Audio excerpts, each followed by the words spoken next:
everyone! My name is Michaela and welcome to my channel. I'm an aspiring character designer and visual development artist with a broad range of interests. So you can expect to see future videos about miniature building, sewing, drawing, and so much more. This channel really is just my excuse for exploring all the things I've wanted to try creatively and improve as an artist overall. But today I wanted to share how I made these spooky potions, so let's get started. You'll need a couple things to make this DIY.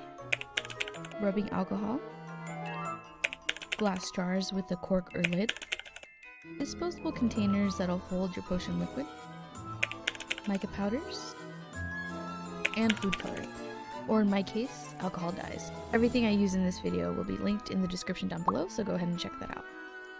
You're going to start with pouring your rubbing alcohol into your jar or disposable container. Then you're going to grab your mica powders.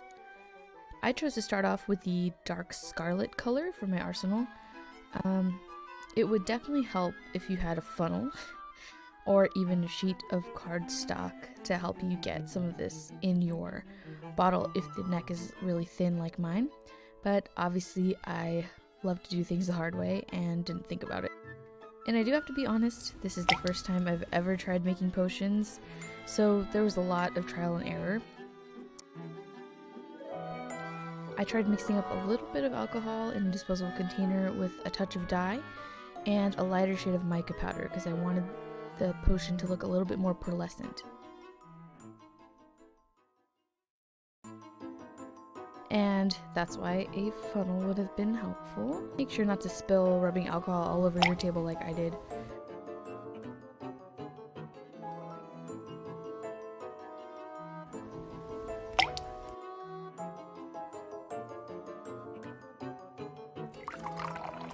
And if you get a little residue on the neck of your bottle, like I did here, you're going to want to wipe that up with a napkin before you put your cork back on.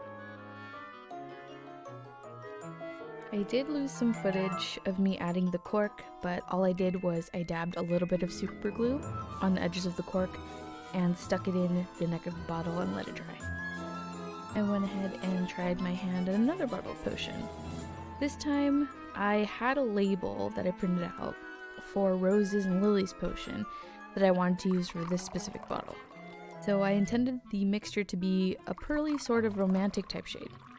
Something pink, something light, but this is when I learned not to go ham on the dyes, because the darker the liquid, the more your mica powders won't show up because not as much light is passing through the liquid, so you won't get that shiny magical effect from the powders. Nonetheless, I continued and ended up with something that was somewhat decent for this bottle. And next up was attaching the labels, which went a bit more successfully than the actual potions themselves. I found these super cool labels on Etsy from a shop called Midwest Paperie and printed them out. There are a bunch of printable labels available for free online that you can opt for as well.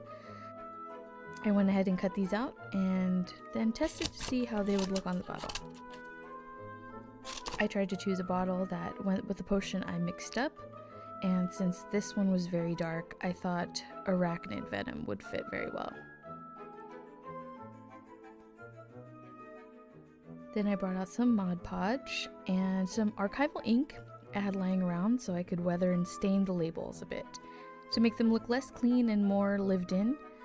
You could use a bunch of things for this step, like watercolor paints, chalk, or even eyeshadow if that's all you have laying around. But I think doing this step makes all the difference and helps the potions look a little bit more convincing. It just helps them look a little bit older, a little bit more antique.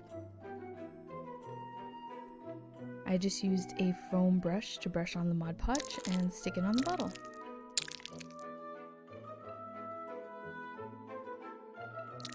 I also decided to apply a little bit more Mod Podge on top of the label to seal it in, especially since the bottle is round, and I wanted to make sure the labels wouldn't budge over time or lift up. And smooth it out with your fingers, don't be afraid to get in there. And this is what it looks like so far. And at this point I was really happy with it. and the staining technique really helped give it that spooky feel I was looking for. I continued doing this to the rest of my bottles, making sure to seal it at the end with a Mod Podge.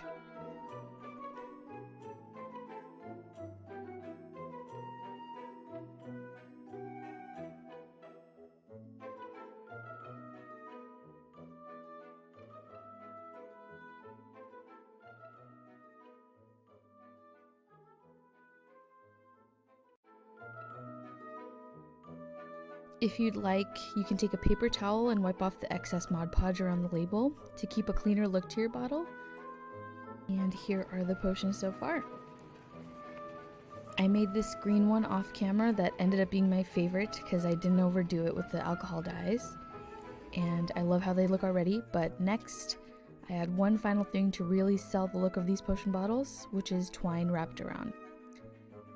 An awesome creator here on YouTube has a wonderful video detailing how she tied twine on her bottles without the use of glue, and that's what I did. You start with a loop and you bring around the twine over that loop until you get the desired thickness you're looking for.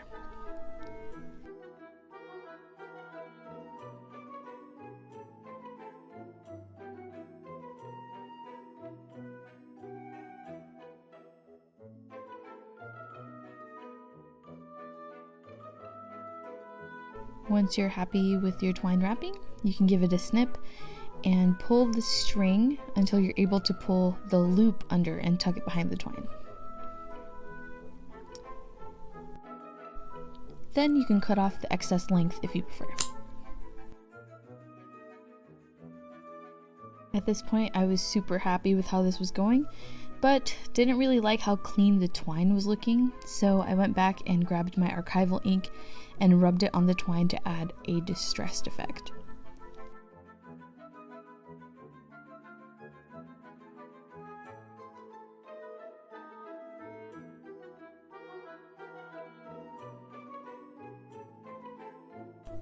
I then used a foam brush dipped in a bit of rubbing alcohol to help the ink bleed into all of the twine to get a more even look, but again, you don't have to use what I used. You can even use watercolor paints, maybe food coloring or diluted acrylic paint. I'm sure would work as well. And this is the final result. I think they turned out super spooky and magical, despite this red one looking a little bit like hot sauce.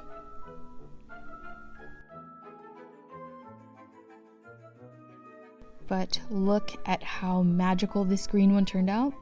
I love it so much, and that really was only 4 drops of alcohol dye, so you can see the mica powder really shining through.